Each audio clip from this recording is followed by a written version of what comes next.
Welcome everyone to the New Zealand Korea TechWeek Series. My name's Tony Garrett. I'm the chair of the New Zealand Chamber of Commerce in Korea.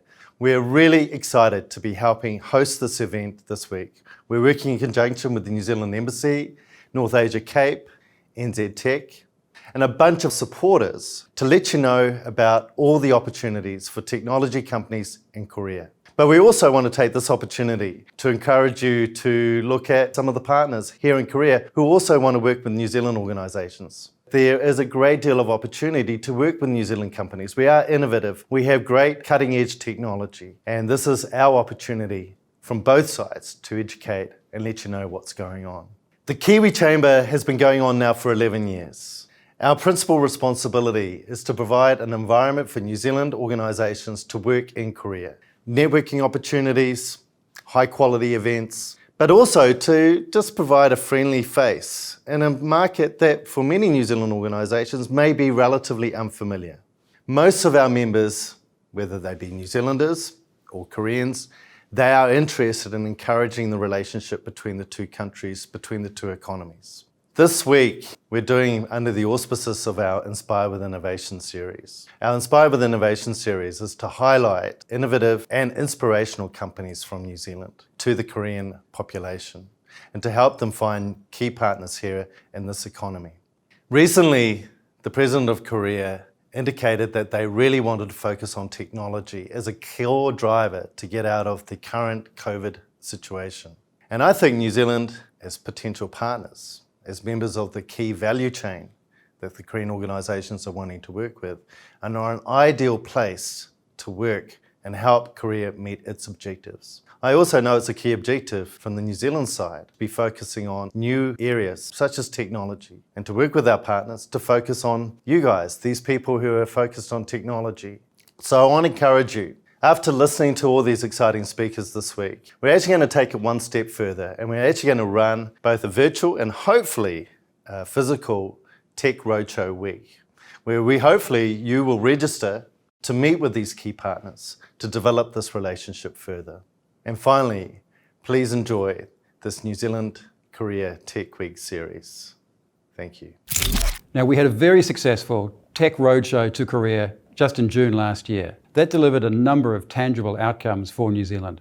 We have a number of examples of very successful tech in New Zealand at the moment, starting from our ability to launch commercial satellites by rocket. We have very effective technology in software development and artificial intelligence. Let me give you one example of that. Just last Friday, I had the privilege of being down in Sejong City to be part of the launch event for an autonomous vehicle where a New Zealand company, Omio, has provided the design software in partnership with a major Korean company, Lotte. Our industry body, NZ Tech, boasts 29,000 members, which is an astounding number for a country of our size. So what are the benefits to New Zealand companies of working with Korean partners? Our experience is that New Zealand companies can thrive in what is a pretty challenging market in Korea with the right approach and the right partners. The quality of the individuals we have on the panel for you today is a testament to the strength of that partnership. Korea's strengths complement those of New Zealand. New Zealand provides creativity, ingenuity, nimbleness, and that can be combined very effectively with Korea's expertise in delivery, execution, and path to market. So let me give you one example of how this can work in practice. In 2018, we helped put together a group called Seoul, S-E-A-L. That covers sea, air, and land-based tech companies. They came together in a small consortium, which has been highly effective in accessing the Korean market. This year, both Korea and New Zealand have been among the leaders in the world at effectively managing the COVID-19 outbreak.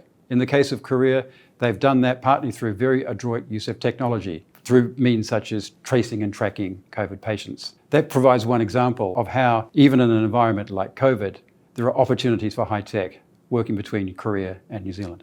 The two countries also enjoy very, very strong people-to-people contacts. We have about 36,000 Koreans living as residents in New Zealand, and about 90,000 Korean tourists visited New Zealand last year.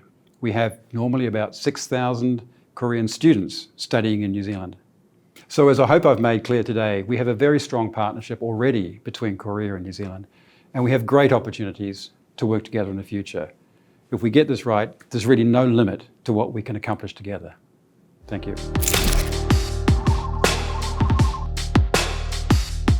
Welcome everybody to this panel discussion as part of the Kiwi Chamber Tech Roadshow project. It's my pleasure to briefly introduce myself, Lucas Beach. I'm a representative of DHR International, a global executive search company. I've been in Korea for about 15 years now. Our panelists today include Mr. An Ki-tak, who's the COO of Neuromecha Robotics. Neuromecha is a company that manufactures industrial robots and service robots based on the collaborative robot concept. Also with us today is Yusong Jung, the Chief Technology Officer of SSG.com. SSG.com is a part of the Shinsegae Group, a company that also owns eMart. Also, Jong-hoon Lee from Fisher & Paykel. Obviously, every Kiwi should know about Fisher & Paykel, and the company is doing very well in Korea as a supplier of respiratory technology in the healthcare sector. And finally, Mr. Wang-soo Choi, Korea representative and area sales manager for Orcom. Orcom is a New Zealand company that specializes in engine soft starters and electric motor soft starters. Well, I think the reason we came together is to help New Zealand companies understand a little bit about what's going on in the Korean technology sector. So maybe Ki-tak, if you don't mind, can you tell us a little bit about the current situation in the Korean collaborative robotics market? What kind of applications you're seeing being implemented in the market, and what opportunities your company is working on? Yes, the cobot can be represented by 3 words: safe, easy, and affordable. So safe means the use of industrial robot is made to replace the human workers. So it cannot share the space with human for the safety.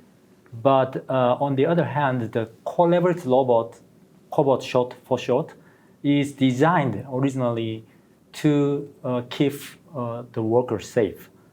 But in addition to that, the easy to use is really important because industrial robot is hard to access. So we use, cobot mainly use the intuitive program called direct teaching. Direct teaching means workers can easily control the robot joint by hands to teach and let the robot do and follow the where to go. You know, the chimek is really famous in Korea, chicken and beer. Right. So you can find some places where our cobot Indy already frying the chicken at some restaurants, at those kind of restaurants. Alongside the other kitchen staff, Yes. right? Interesting. Yeah. So I expect the cobot will be spread not only in the real field, industry field, but also the service area. Okay, thank you so much. Yeah, we'll come back to, I have a lot more questions. We'll come back to you on that one.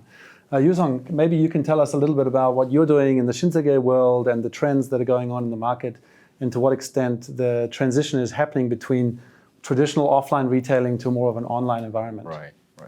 So I work for a company called the SSG.com, which is a part of a Shinsegae Group, the bigger, like one of the largest retail and online, the company in Korea. So we actually do have a very large scale, the complete automated warehouse, which has been very good, especially with a COVID, scenario situation, because it can fulfill a lot of, with the large volume of the order, and then guess what? We have like a 67% of the higher volume than before, but just because everybody seems to buy things online, right? The problem was that it was more traditional big warehouse automation setup where it's very hard to scale. So it's a perfect automation, setup. Also, especially a lot of people trying to buy groceries, right? Fresh meat and the food and this thing through the online, which is kind of even countries like Korea, it's also a new phenomenon because although we are very highly advanced in that sense, also it's a small country. A lot of people just go there and do the shopping in local grocery store. Now because of Corona virus, everybody want to avoid that, and then they starting to order online. There has been a huge problem because first of all, one thing which probably companies like a corporate can help was that the whole process I realized that is very manual. It's unlike a boxed product. It's all fresh vegetables and these things. So we have, for instance, like 200 line pickers looking at these big, essentially doing human intelligence classification of what's fresh and not, and they just put in the basket. And that slows down. I mean, however wonderful our whole system is, that is a bottleneck. So, everything gets slower. Another big problem is the deliveries. And I know some of the New Zealandian companies working on autonomous delivery and vehicles there too. But that's also a big challenge in Korea too. I used to work in Silicon Valley. Complete different setups. So Silicon Valley or California or big countries like in US, it's very horizontal, very large area. So the logistic problem is quite different than countries like Korea. The Korea as a country is very vertical. We have a big apartment complex, and then point A to point B might be easier, but once you get there, the last mile causes a lot of trouble. So there's we are investing on some technology in there too. Yeah, that has been an exciting part and the challenge so far with this, the shinsegae.com. I can imagine. Yeah. And the depth of data that you're involved with is very, very broad, from the consumer side all the way through to the industrial. Right. applications. Oh, very interesting. Very nice. Maybe changing a little bit to the subject, to the healthcare business, and see what Fisher & Paykel's doing. I mean, there are not many New Zealand companies that sell to the healthcare sector in Korea generally, and I think you're probably one of the very few. Also, mostly when Koreans think about the products from New Zealand, they don't think about healthcare technology, right?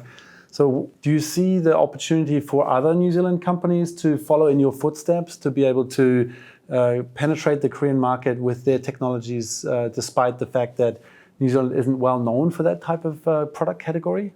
Most of Korean people like the New Zealand. Yeah, and their preconception is very safe and clean.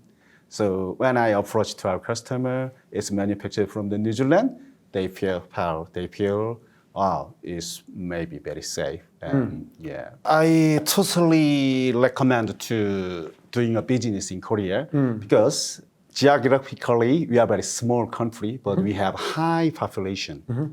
And at the first stage, it's enough to establish one office at the Seoul or near Seoul. We can cover whole country. Just by train, 2 hours is enough, and airplane, convenient and very cheap. There are lots of accommodation in whole the Korea. Compared to other country, they have to establish lots of separate the branch office, but we can normally easily cover with one office. Especially in the medical environment, we have well-established public insurance system. And the other one is, we have, most of people have their private insurance. Right. And Korea, I think is quite wealthy country. Nice. Yeah. Okay, great. Yeah. Great. Thank you for the introduction. Yeah. Mr. Choi, obviously Orcom, it's quite an unusual company that's from the New Zealand market. Yes, correct. The sector that you service isn't a traditionally known sector in Korea from a New Zealand technology perspective. So the experience of Orcom when looking at the Korean market has been positive because you've generated some business here and you continue to grow.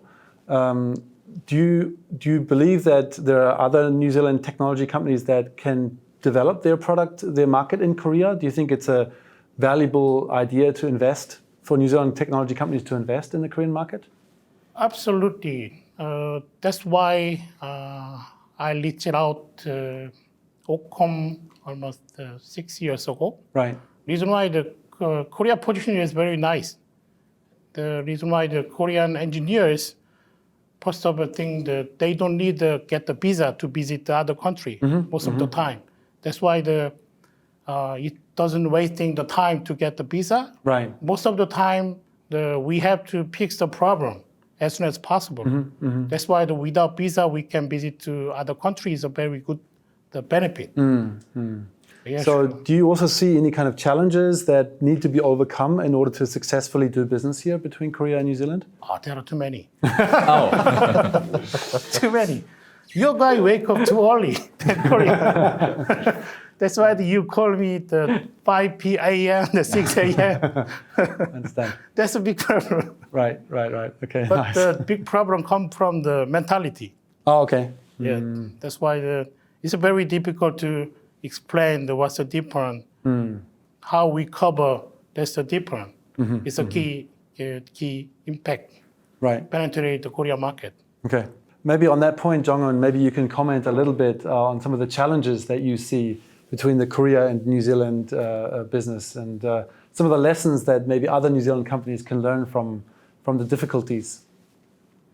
When I visited my company in 2007, I was very shocked due to my vice president. Too much casual. So doing a business, the culture is quite different, but the business have to be done in Korea. So we have slightly different culture. We still have lots of Oriental culture. So hiring good qualified person is always difficult.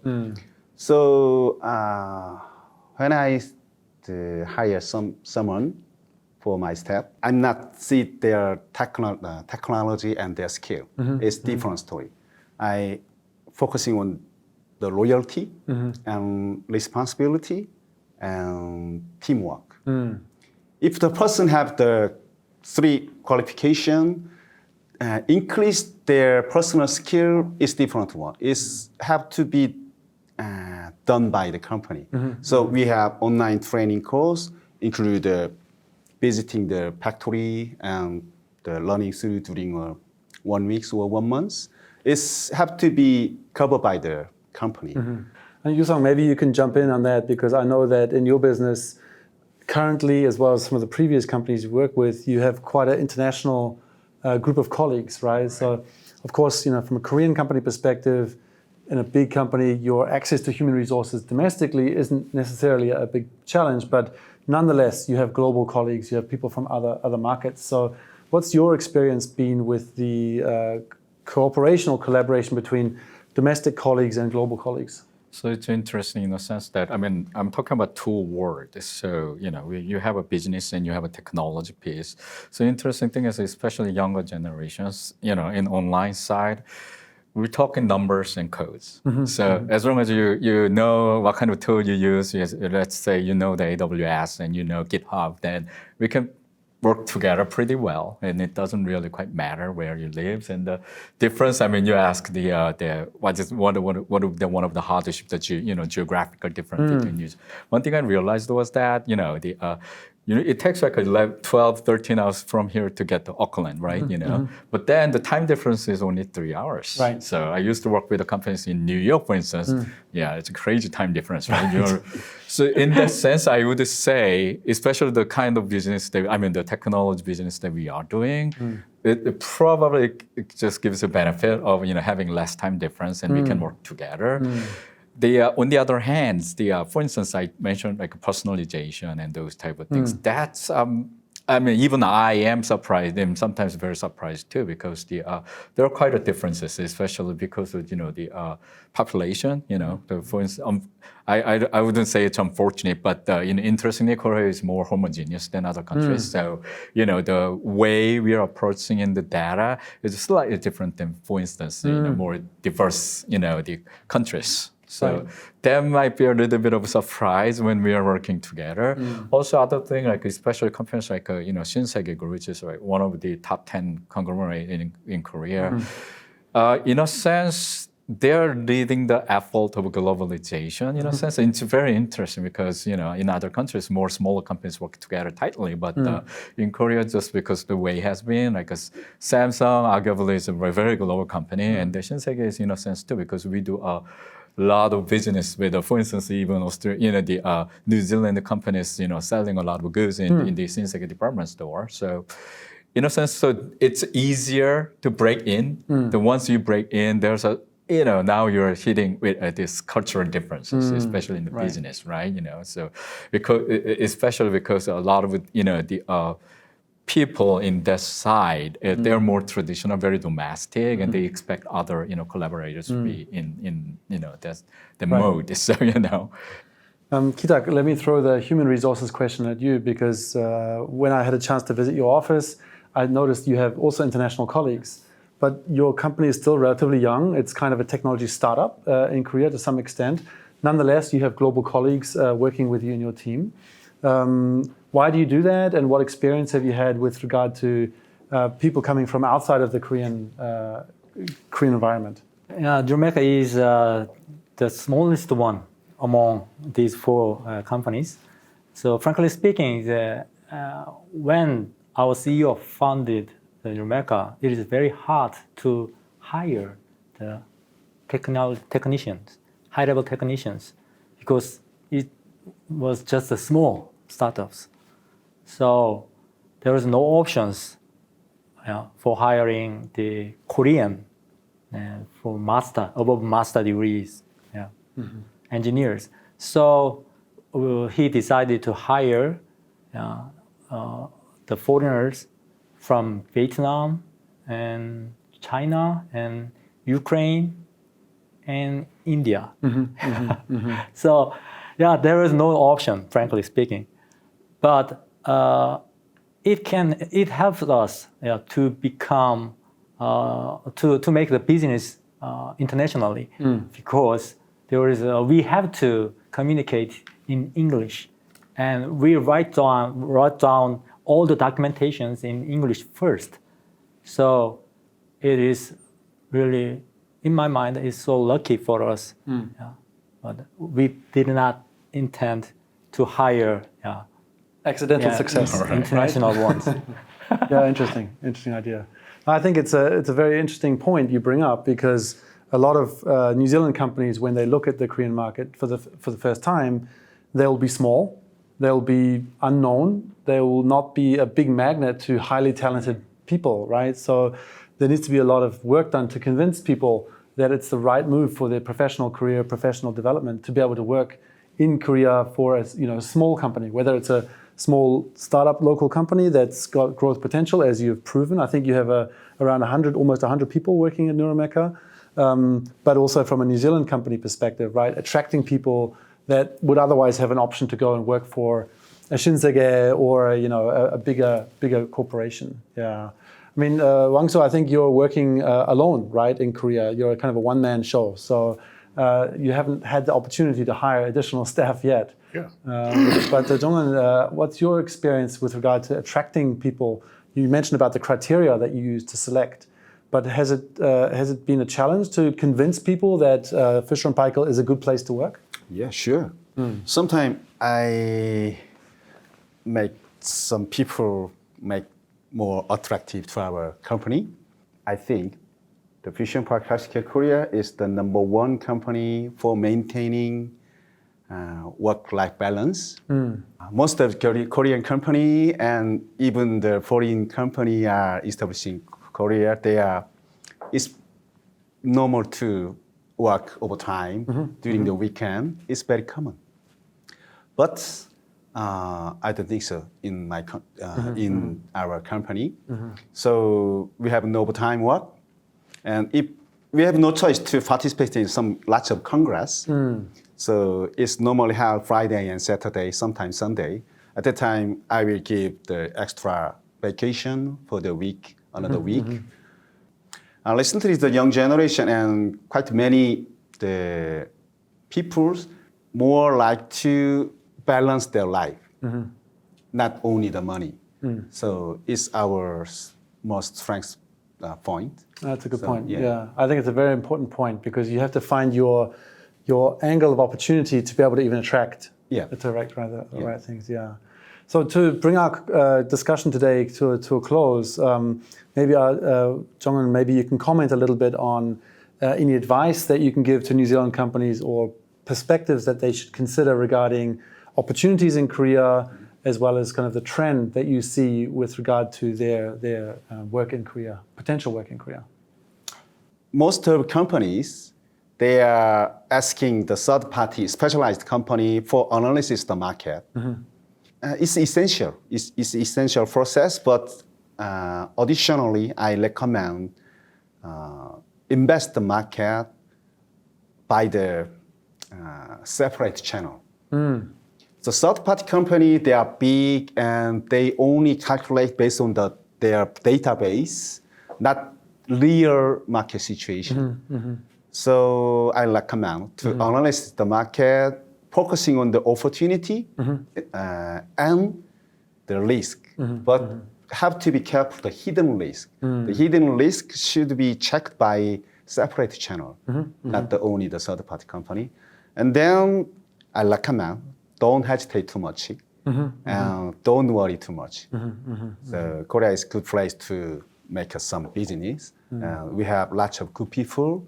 So if you find suitable person, it's quite a good place to starting the business. Great, thank you so much. Wang-Soo, maybe briefly to yourself, what advice would you have for other New Zealand technology companies when they consider the Korean market?